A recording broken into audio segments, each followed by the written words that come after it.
The marvellous thing about great vintage port is it's an incredibly versatile wine. Traditionally, of course, you drink vintage port when it's really quite old, when it's fully mature. And this can be 20 or 30 or even more years old. And of course, when it gets to that sort of age, it has the incredible finesse and subtleties and beautiful aromas, something that can only be achieved by long maturation in bottle.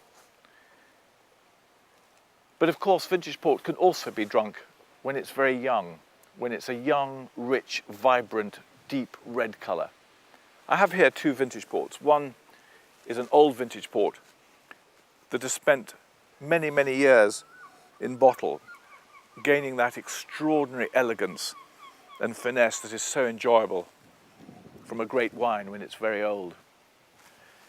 But on the other hand, this young wine is incredibly vibrant, and it delivers a completely different experience, an absolutely delicious wine to be drunk when it's young.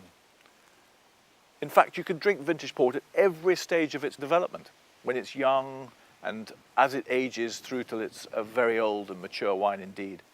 And at every stage, it delivers the most extraordinary experience.